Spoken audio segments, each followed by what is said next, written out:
Mamma mia, salut les amis et bienvenue dans cette nouvelle vidéo consacrée à Ruby on Rails. Dans cette vidéo, comme promis, nous allons faire ici notre TP sur les query strings. Donc là, si je viens au niveau de la page qui liste l'ensemble des contacts, contacts avec un S, vous voyez que j'ai la liste de noms de mes contacts. Et lorsque je clique sur un contact, j'ai le numéro de téléphone de ce contact-là. Ce que moi je souhaite faire ici, c'est avoir un paramètre get, par exemple ici max, auquel on va affecter une valeur qui va permettre de dire le nombre maximal de contacts qu'on souhaite afficher. Donc si on a deux par exemple, je vais avoir ici Ruby et Python, donc les deux premiers éléments. Ok, pour l'instant cela ne fonctionne pas parce qu'on n'a rien fait. Donc ce que je vais faire premièrement, c'est essayer de tout fermer. Ensuite je vais revenir au niveau de route. Vous voyez que ici on appelle le contrôleur contact et l'action index. Donc je recherche le contrôleur contact et shekebam. Voici l'action index. Donc là après il va chercher le fichier index.html.irb et voici ce fameux fichier là. Donc tout ce qu'on faisait, on récupérait l'ensemble des clés et si vous vous rappelez, si je mets un .keys, il va me retourner dans un tableau l'ensemble des clés. Donc Ruby, Python, Pierre, ainsi de suite. Donc là c'est comme si j'ai un tableau au niveau duquel j'ai mes fameux noms. Ruby, Pierre et ainsi de suite. Donc si on considère que ce tableau là, je lui donne comme nom tab, juste pour les tests, si je vais avoir le premier élément, on l'avait vu, je mets tab 0. Le deuxième élément, tab 1, troisième, tab 2, ainsi de suite. On avait dit que pour le premier élément aussi, on pouvait utiliser first. Pour le dernier élément, on pouvait utiliser last. Donc là, c'est juste des rappels. Je vais donc enlever ceci et venir au niveau de IRB pour vous expliquer quelque chose. Donc je viens ici, je vais faire excite et je vais remettre IRB. Donc là, je vais définir un tableau qui va contenir l'ensemble des noms pour qu'on reste dans la même logique. Donc je mets ici Ruby, je mets ici Python, je mets Marie, je mets Pierre et je crois que c'est bon. Donc là, tab 0, vous voyez, il va me donner ici Ruby, tab 1 Python, oups, tab 3, vous voyez, ici, il me donne Pierre parce que c'est 0, 1, 2 et 3. Vous avez également la possibilité d'utiliser tab.size pour avoir ici le nombre d'éléments qu'il y a au niveau de votre tableau. Ici, on a 4 éléments, donc il vous retourne 4. De la même manière, on pouvait utiliser tab.count qui nous donne ici la même chose. Ici, le nombre d'éléments, on a ici 4. Ok. Après, vous pourrez faire des recherches pour voir un peu d'autres méthodes que vous pouvez appliquer au niveau des tableaux. Mais au fur et à mesure qu'on avance, on le verra. Maintenant, ce que je vais vous montrer, c'est quoi? On a la possibilité de pouvoir avoir un sous-tableau de notre tableau. Je m'explique. Supposons que moi, je souhaite simplement avoir les éléments en commençant à l'indice 0 et en m'arrêtant à l'indice 2. Donc, je peux mettre ici 0, point, point, et je mets ici 2. C'est-à-dire que au niveau de mon tableau, donne-moi les éléments de l'indice 0 à l'indice 2. Donc là, il va vous retourner Ruby, Python et Marie. OK? De même, je pouvais dire les éléments de 0 à 3. Donc, il va me retourner dans notre cas tous les éléments. Et ici, j'ai Ruby, Python, Marie et Pierre. Vous pouvez mettre une valeur qui dépasse. Ruby est très intelligent. Il va vous retourner simplement tous les éléments du tableau. Mais il faudrait mettre une valeur qui est quand même ici logique. Je ne peux pas mettre une grande valeur ici parce que ici, normalement, ça doit être un entier. OK? Et ça, c'est trop grand. Donc, vous aurez ici une erreur. On nous dit que c'est trop grand pour être converti à ce niveau-là en long. Donc, tout ce que vous devez savoir, c'est qu'il y a une limite aussi au niveau du nombre de chiffres que vous pouvez avoir. OK? Donc là, très souvent, vous allez mettre une valeur qui est peut-être calculée automatiquement. Ici, par exemple, je pouvais dire, prends la taille de notre tableau, -1, et c'est ce qui va représenter l'indice final. Donc, ici, on va aller de 0 à 4 moins 1. Donc, c'est comme si on demande tous les éléments puisque c'est de 0 à 3. Je valide et shekebam, vous voyez que j'ai ce résultat-là. OK? Donc là, pas de problème. Autre chose avant de terminer, vous avez la possibilité de mettre 3 points. Ici, on avait mis 2 points, mais vous pouvez mettre 3 points. Si vous mettez 3 points, c'est-à-dire que ça, c'est un intervalle ouvert maintenant. 0, 2 points ici, 2, c'est-à-dire de 0 à 2. Et 2 était inclus. Donc, on avait l'élément 0, l'élément 1 et l'élément 2. Mais lorsque vous mettez 3 points, c'est-à-dire qu'on va aller de 0 à 2, mais ne prend pas l'élément 2. Donc, on aura ici Ruby et Python. l'élément qui est présent ici à l'indice 2 n'est pas présent. Donc on a Ruby et Python. Si je mettais ici 3, on aura ici Ruby, Python, Marie, puisqu'on ne doit pas mettre l'élément à l'indice 3. Ok? Donc là, ce qu'on va faire, vous avez vu, on a max ici, on peut le récupérer avec params max. Donc je peux venir au niveau de contact controller ici, je vais avoir une variable d'instance qui va contenir ici params max. Comme on l'a vu précédemment, je peux vérifier premièrement est-ce que params max est présent. Ok, et je vais mettre ici present. Donc si params max est présent, pas de souci, on va l'affecter à la variable d'instance et là je peux rajouter else.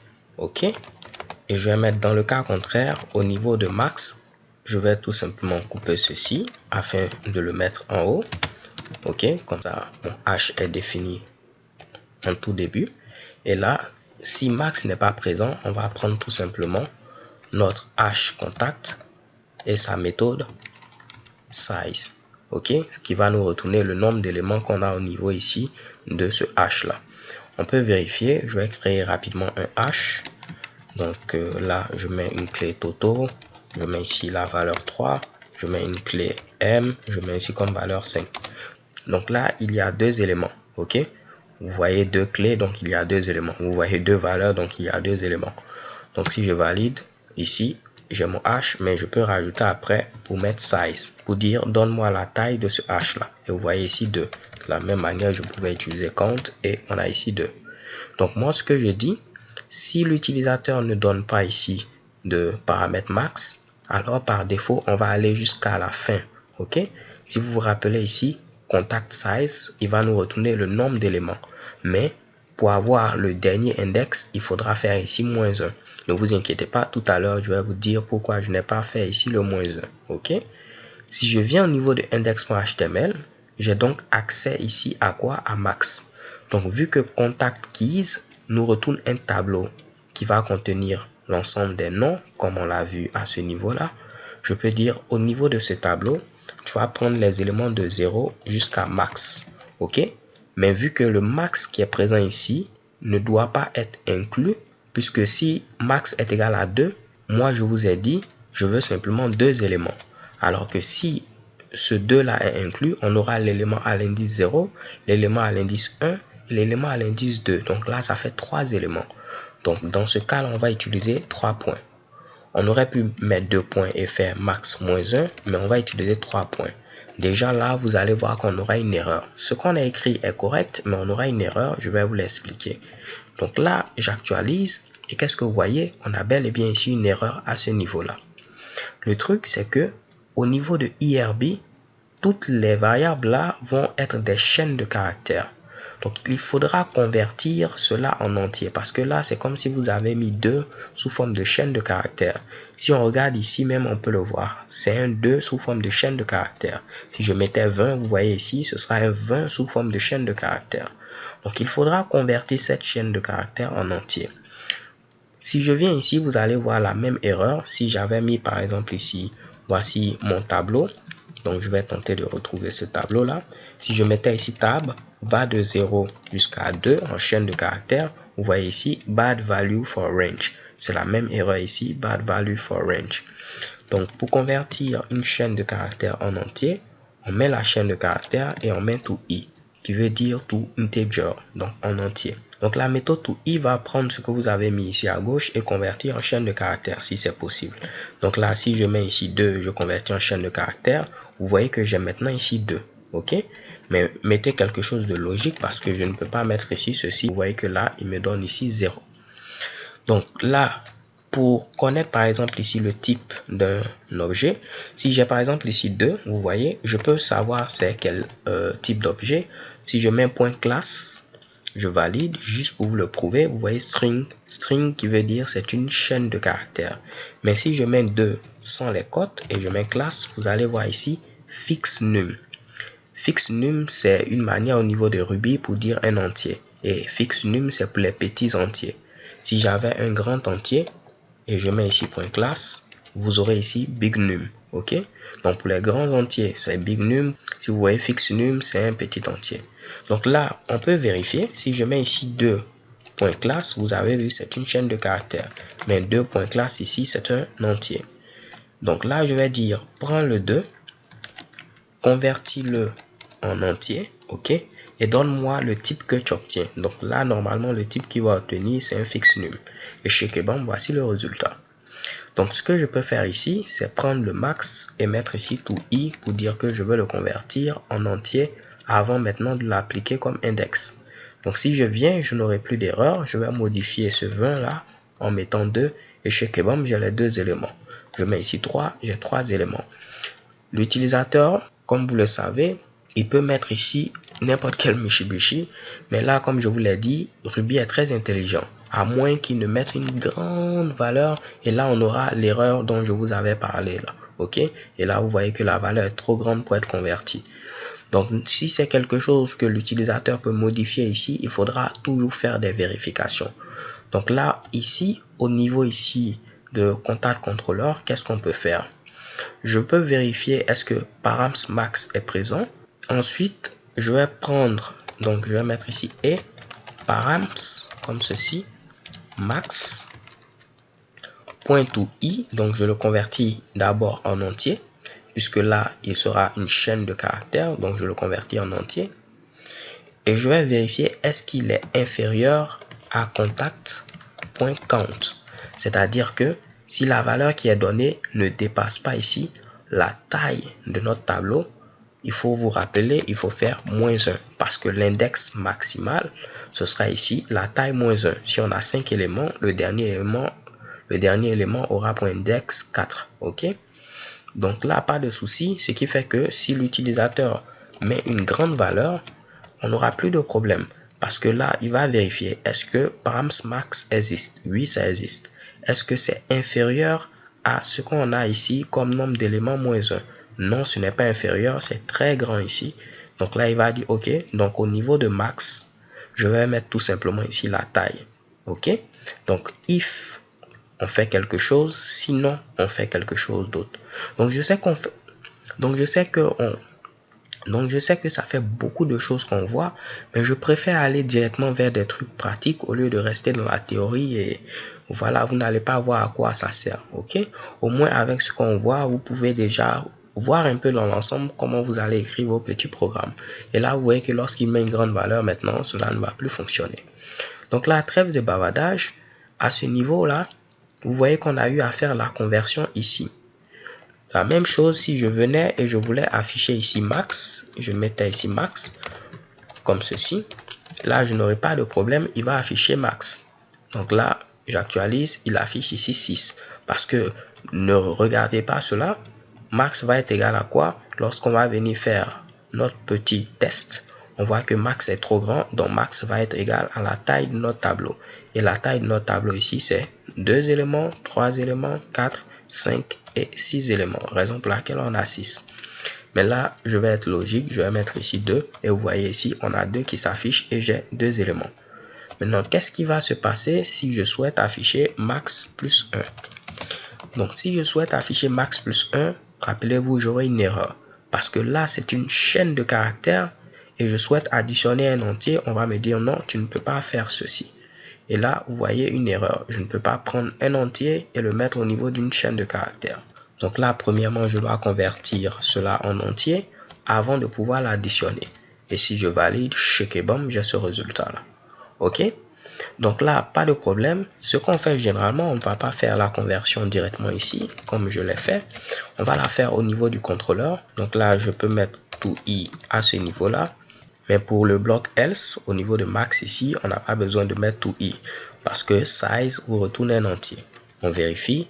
Si j'ai par exemple ici mon tableau, donc je mets ici tab. Je mets tab.size. Vous voyez ici j'ai 4. Et si je vérifie, il est de quel type? Vous voyez que c'est un entier. Donc là, on n'a pas besoin de faire une conversion. S'il met un grand Mitsubishi, si c'est passé et pas de problème, cela fonctionne. Par contre, si on ne met pas ici de i ici, tout i, là vous aurez une erreur parce que à ce niveau-là, ce sera une chaîne de caractères qui est passée et là, il vous dit mauvaise valeur. Donc on fait la conversion ici, comme ça, à ce niveau-là, on aura accès directement à un entier. Et de même ici, on a accès à un entier. Ok? Donc les gars, c'est tout pour cette vidéo. Je sais qu'on a vu beaucoup de choses. Avant de terminer, dans la vidéo précédente, je vous avais parlé de params, n'est-ce pas? Et je vous avais dit que params, c'est un hash qui est spécial. C'est un hash qui est présent au niveau de Ruby on Rails. Et on a vu que on peut utiliser soit les symboles, soit utiliser les cotes. Cela fonctionne parfaitement également si vous utilisez une chaîne de caractères ou un symbole. Param, c'est un hash, mais au niveau de Ruby on Rails, on a ajouté quelques petites fonctionnalités, ce qui fait qu'il peut accepter à la fois une chaîne de caractères ou un symbole. Donc là, si je valide, vous voyez que cela fonctionne. Mais au niveau de Ruby, rappelez-vous, c'est très clair ce que je vais vous montrer.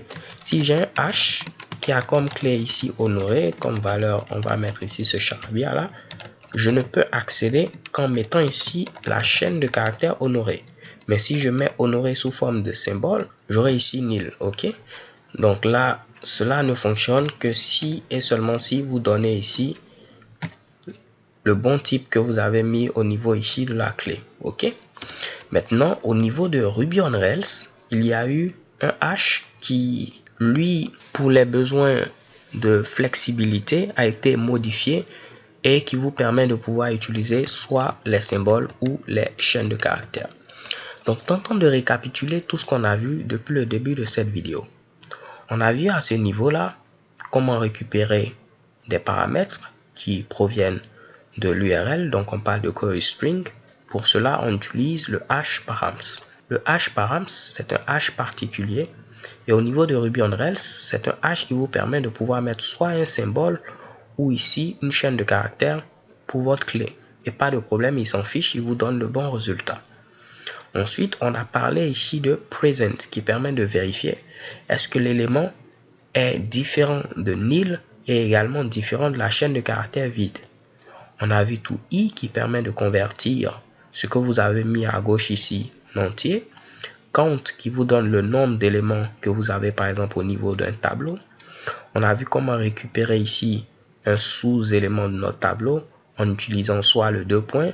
Si vous mettez le 2 points, ce qui est mis à droite ici comme dernier index sera inclus. Mais si vous utilisez le 3 points, il sera exclu. Ok, donc les gars, si cela vous semble confus, je vous invite à revoir cette vidéo là. On a vu également les conditions. Dans cette vidéo, on a rajouté le bloc else. Donc, on fait quelque chose si ceci est vrai. Dans le cas contraire, on fait ici autre chose.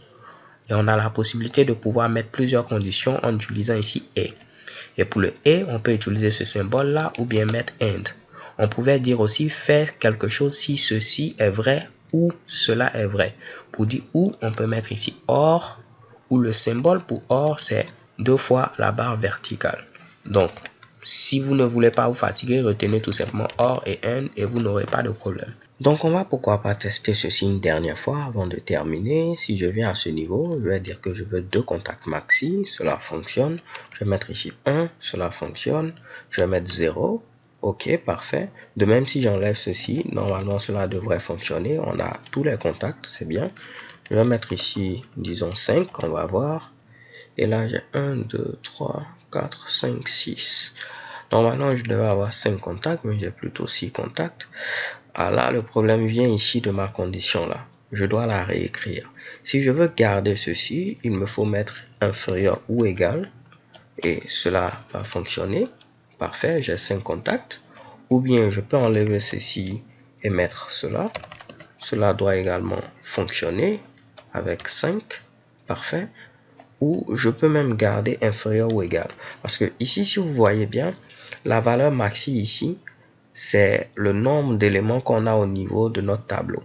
Ici, on a combien d'éléments? On a 1, 2, 3, 4, 5, 6. Donc, on aura 6 éléments au niveau ici de notre tableau contact keys. Donc, si j'ai 6 ici, on n'a pas de problème parce que on aura ici seulement les éléments de 0 à 5. Donc là, ici, je peux dire tout simplement, tant qu'on n'a pas dépassé le nombre d'éléments qu'on a au niveau de notre hash, pas de problème, tu fais passer cela au niveau de max. Dans le cas contraire, tu prends ici 6, c'est-à-dire que l'utilisateur a mis une grande valeur. Donc si je viens maintenant ici 5, vous voyez que cela fonctionne. Si je mets ici 6, j'aurai mes 6 contacts. Mais dès que je mets ici 7, j'aurai également mes 6 contacts et ainsi de suite. Ok? Donc les gars, c'est tout pour cette vidéo. J'espère que vous l'avez apprécié et je vous donne rendez-vous à une vidéo suivante.